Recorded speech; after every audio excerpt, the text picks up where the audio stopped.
یہ کہانی ہے عباسی خلافت کے زوال کی، جس نے خلیفہ ہارون کے دور میں عروج پایا۔ الرشید نے اپنی کامیابی کو برقرار رکھنے کے لیے جانشینی اس طرح ترتیب دی کہ اسے لگتا تھا کہ اس سے استحکام اور امن قائم رہے گا۔ اس کا بیٹا محمد اس کا وارث ہوگا، لیکن امویوں کے دور سے ایک عام روایت کے مطابق اس نے اپنے دوسرے بیٹے عبداللہ کو بھی محمد کا وارث مقرر کیا۔ یہ فیصلہ تباہی کا باعث بنا۔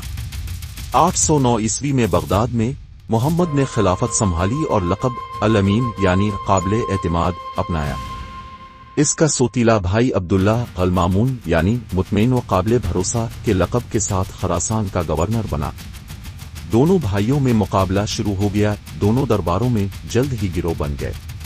بغداد میں الامین کے مشیروں نے اسے کہا کہ وہ اپنے بھائی کو جانشینی سے ہٹا دے، اور اپنی حکومت کے صرف 1 سال بعد اس نے اپنے والد کے فیصلے کو رد کر دیا۔ المامون بہت غصے میں تھا۔ بھائیوں کے درمیان بے اعتمادی خانہ جنگی میں بدل گئی۔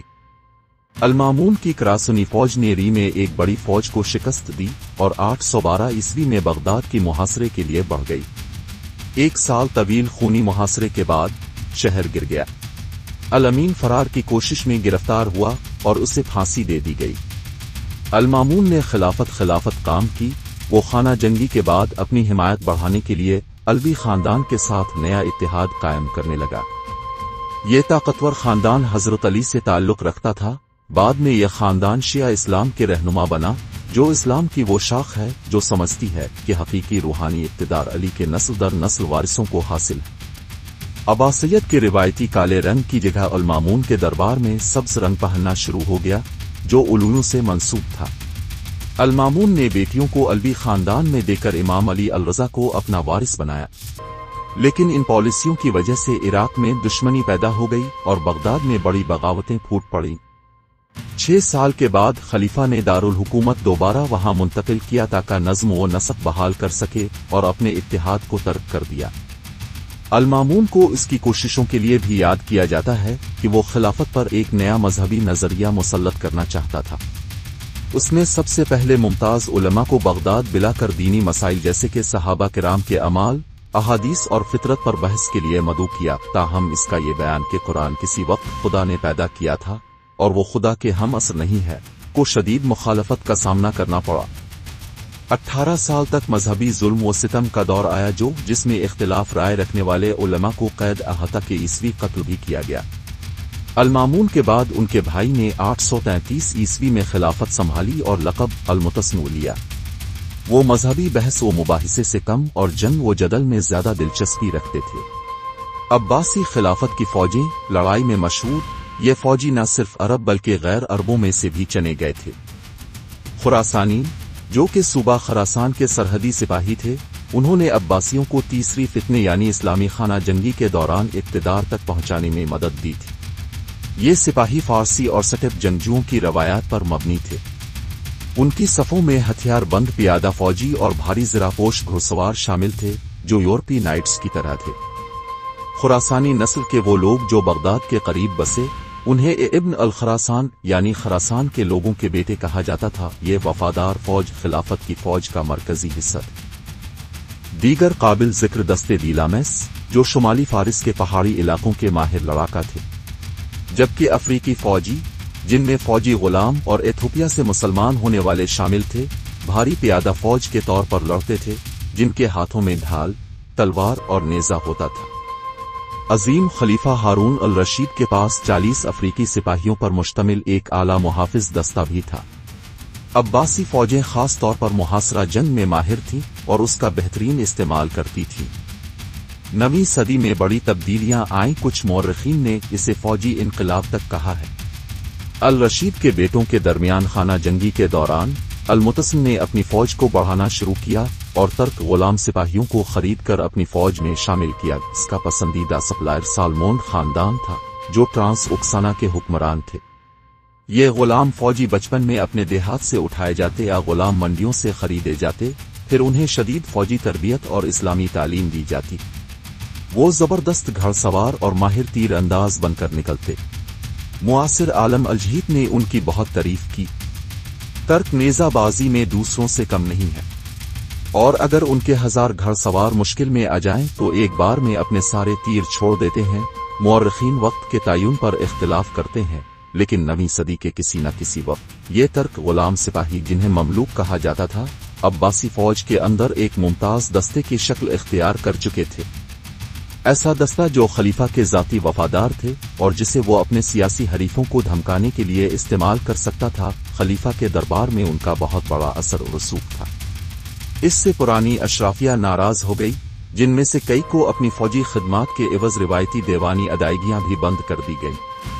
یہ ناخوشی کچھ فوجیوں کو بغداد کی گلیوں میں بغاوت پر مجبور کر گئی۔ کشیدگی کم کرنے کے لیے المعتصم نے ترک فوجی اشرافیہ کے لیے ایک نیا شہر سامرا تعمیر کیا۔ یہ وہ جگہ تھی جہاں اس نے ترک فوجیوں کو قید کیا اور ان کے کمانڈروں کو زمین کے تحفے دیے، اور یہاں 848 عیسوی میں دنیا کی سب سے بڑی مسجد اور اس کے مشہور گھومتے ہوئے مینار کی تعمیر کا آغاز ہوا۔ 2 سال بعد خلیفہ اپنی نئی زبردست فوج کے ساتھ پرانے دشمن مشرقی رومی یا بازنطین سلطنت کے خلاف نکلا۔ یہ مہم ایک بڑی فتح پر ختم ہوئی۔ ترک افسران اور اباسد اشراف کے درمیان تناؤ تھا۔ کچھ اشراف نے تو المعتصم کو گرانے اور ترکوں کو نکال باہر کرنے کی سازش بھی کی، مگر ان کی سازش پکڑ میں آ گئی اور انہیں پھانسی دے دی گئی۔ المعتصم کے بعد اس کا بڑا بیٹا بادشاہ بنا۔ اس کی اچانک موت کے بعد دوسرا بیٹا المتوکل تخت پر بیٹھا، جس کی حمایت ترک جرنیلوں نے کی۔ وہ ایک قابو پانے والے کٹھ پتلی بادشاہ کی امید رکھتے تھے، لیکن المتوکل نے فیصلہ کیا کہ اب خلافت کا اختیار دوبارہ قائم کرنے کا وقت ہے۔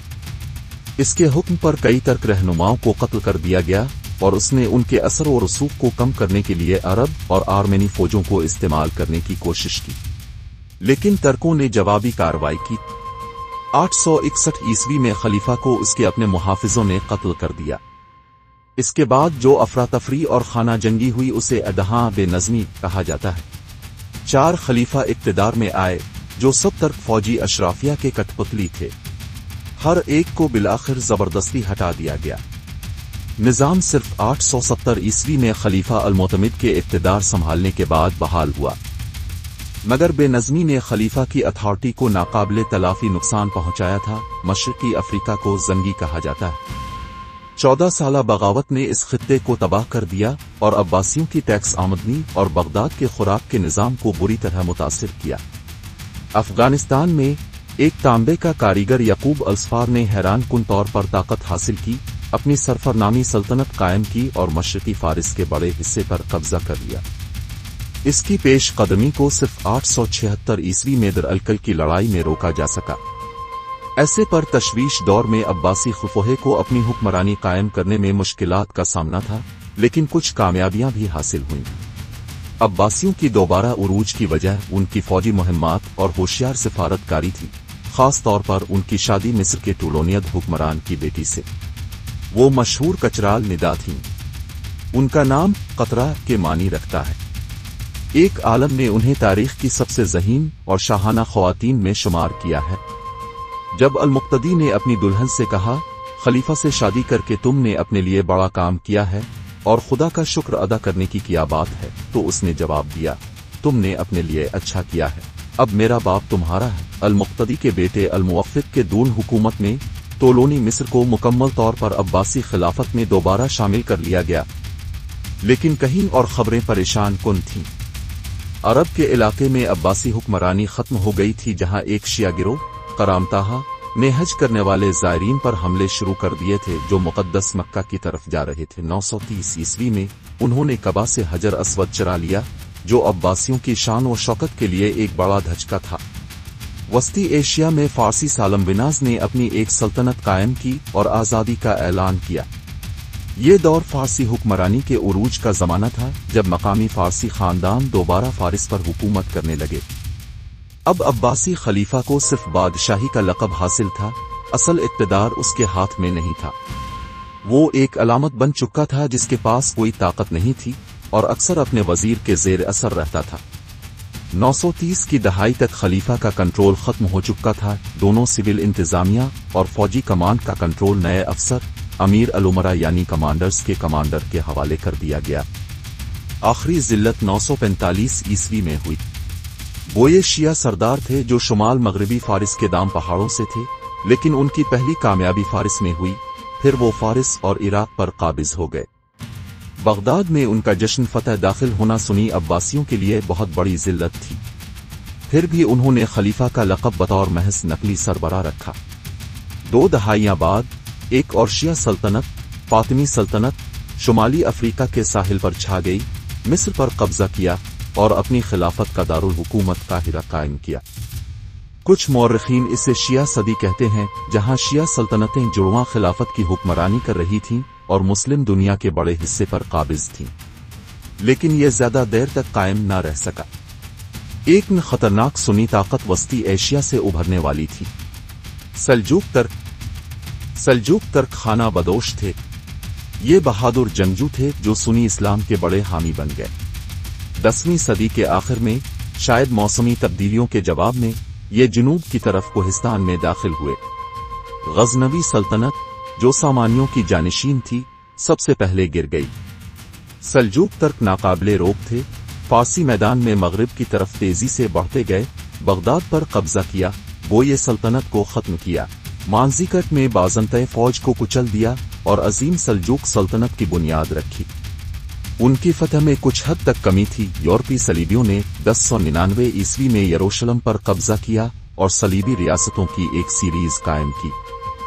ایک شیعہ فرقہ جو کہ افسانوں میں چھپا ہوا تھا نے سلجوقیوں پر مہلک حملہ کیا۔ 1092 عیسوی میں نظام المالک، جو سلجوقی سلطنت کا وزیر تھا، کو قتل کر دیا گیا۔ یہ ہٹ سکواڈ صوفیہ کے بھیس میں تھے۔ قاتل، جنہیں عربی میں حشیشین کہا جاتا ہے، ایک نیا اسماعیلی فوجی گروہ تھے جو شمال مغربی فارس کے پہاڑوں میں بنے تھے۔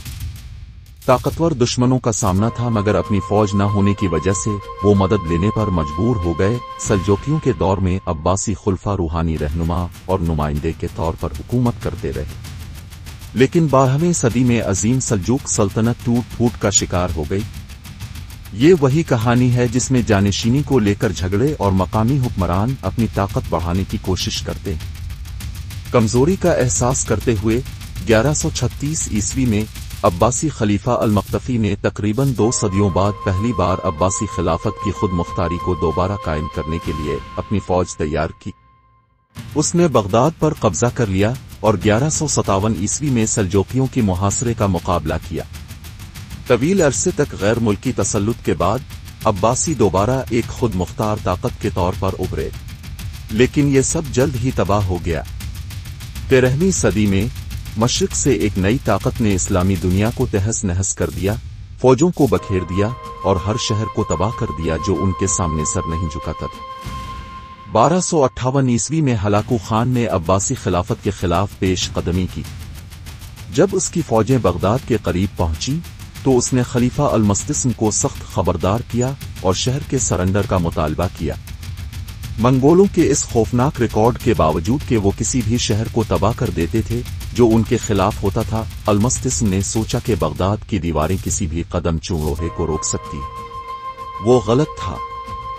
جب نصف بغداد کے محافظ ایک تباہ کن حملے میں قتل عام ہو گئے تو شہر نے ہتھیار ڈال دیے، لیکن ہلاکو رحم کے موڈ میں نہیں تھا۔ ایک معاصر مورخ نے ان خوفناک واقعات کو بیان کیا جو اس کے بعد پیش آئے۔ بغداد کے لوگوں کو تلوار کے نیچے لایا گیا اور 40 دنوں تک قتل، لوٹ مار اور غلامی کا سامنا کرنا پڑا۔ انہوں نے لوگوں کو ان کی دولت نکالنے کے لیے اذیت دی۔ مردوں، عورتوں اور بچوں کو مار دیا گیا۔ شہر کا بڑا حصہ بشمول خلیفہ کی مسجد جلا دی گئی اور شہر تباہ و برباد ہو گیا۔ پھر خلیفہ کو ایک قالین میں لپیٹا گیا اور روند کر مار دیا گیا کیونکہ منگولوں کو شاہی خون بہانے کا خوف تھا۔ بغداد کا آخری خلیفہ جاں بحق ہو چکا تھا۔ 1517 میں سلطنت عثمانیہ کے سامنے سن تسلیم خم کر لیا گیا اور قید کی حالت میں قسطنطنیہ لے جایا گیا۔ یہ ایک ایسی سلطنت کے لیے ذلت آمیز انجام تھا جو کبھی تاریخ کی عظیم ترین سلطنتوں میں شامل تھی، جس نے مشرق وسطی پر حکمرانی کی تھی، جس نے مغرب میں بازنطینیوں کو اور مشرق میں چینیوں کو شکست دی تھی، جس نے علم، ثقافت، ٹیکنالوجی اور تجارت کے میدان میں عظیم ترقی دیکھی تھی، اور جس کا دور خلافت کو اسلام کے سنہری دور کے طور پر یاد کیا جاتا ہے۔